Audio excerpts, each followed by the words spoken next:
So, Battlefield 4 is just around the corner, and a lot of us veteran Battlefield players are more than just looking forward to Battlefield 4. But it's not just us that are looking forward to the game. I'm sure there are plenty of other players from other games that are also looking forward to playing the new game. And I welcome the new players with open arms. I'm confident Battlefield 4 will be a huge game, and a lot of players from various other titles will move across to it. So with that in mind, I wanted to do a series to help people get better at Battlefield 4, and or Battlefield 3 for that matter. Now, I'm not trying to teach people how to suck eggs. I'm sure there are plenty of people that do not need me to tell them how to improve. So please bear in mind, this is for people who are looking to improve, and or maybe are even coming from a different game and want to get into Battlefield 3. A lot of stuff that we will cover though, at the beginning, will really cover FPS games in general, rather than just Battlefield 3, but then we will be getting into Battlefield 3 as a game itself. Now this first episode is really getting the boring basic stuff out of the way first, but whilst it may not be aim practice or recoil control, it probably is the most important part, and that's where we're going to start. So if you're going to be good at Battlefield 3 and any other FPS for that matter, you need to get the right hardware and the right setup for that hardware. Now that does not mean that you have to go out and spend £100 on a mouse, not at all. In fact, plenty of players are awesome with just a cheap mouse. The most important thing is that you have a good mouse and a mouse pad that you are comfortable with and tracks well.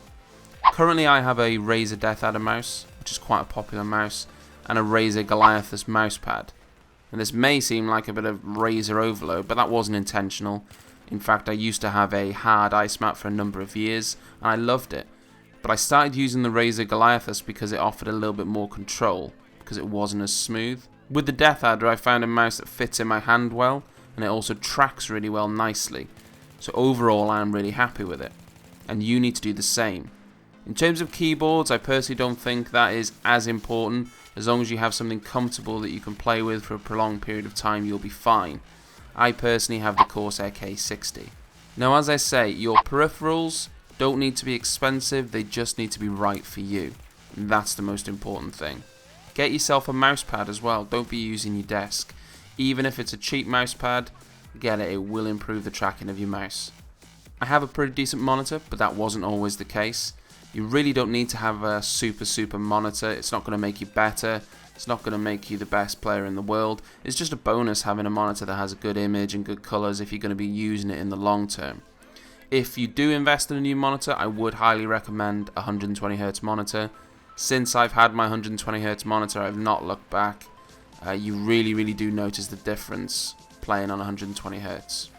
With your monitor though, you want to go into game, you want to set up your brightness and contrast, you want to mess about with your monitor so you've got something that's not going to give you a headache, but it's good enough that you can see all the areas that you need to see, and it's not going to burn your retinas when you are playing. Okay, so now you've got decent hardware, make sure you're comfortable. Place your monitor at a good distance, place your keyboard and mouse comfortable, even get the right chair. I recently upgraded my chair because I just wasn't comfortable sitting in my old one for a prolonged period of time, so I bought a new one. I'm not saying you go out and get a new one, but don't be hunching over, just try and get a comfortable position. Now that you've got all that out the way, you really set up, what you need to do is make sure that your mouse is set up as well. Now most newer mice have the option to control the DPI settings, or the acceleration, when you install the mouse drivers. Now bear in mind that not all mice have this option, the cheaper mice do not. For instance, if you pick up a mouse for £2.50 next to the tomatoes from Aldi, then it's probably not going to allow you to do this.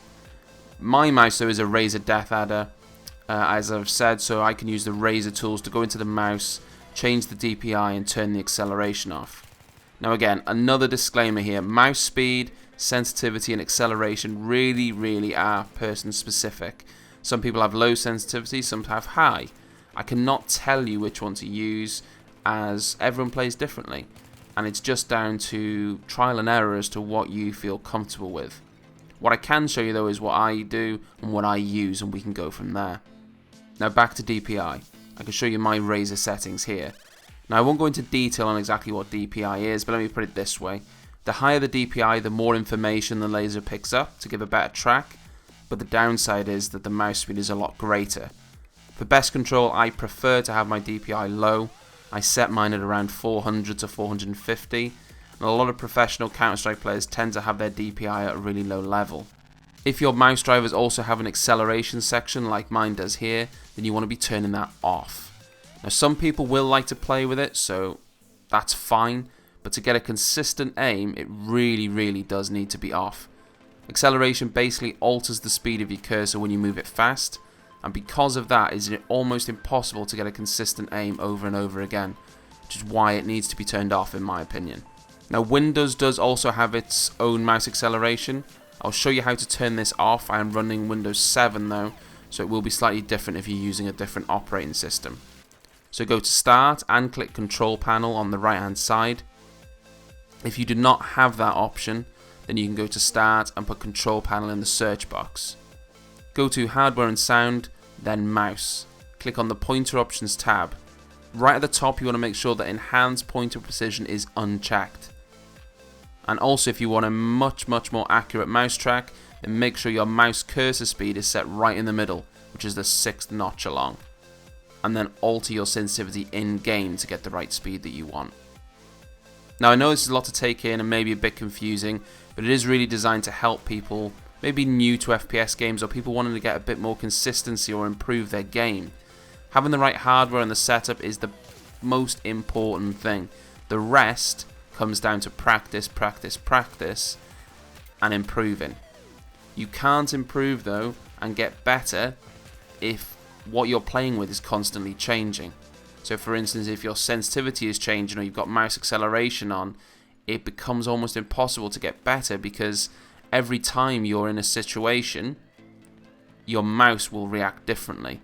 And that's why I've gone through this particular episode, which I know isn't that exciting, but it really is important in getting the first steps out the way to be better at FPS games. Most players, myself included for the most part, have kept the same sensitivity and or settings for the best part of 10 years. And that's why players become consistent. Coming up in the next couple of episodes, we're going to hop into game. We're going to go through the settings in Battlefield and all the in-game settings. Then we will cover the game in general and how to improve when you're playing it. I really hope you found this useful and interesting. Please stay tuned for episode 2. And as always guys, like and subscribe, and I'll catch you on the next one.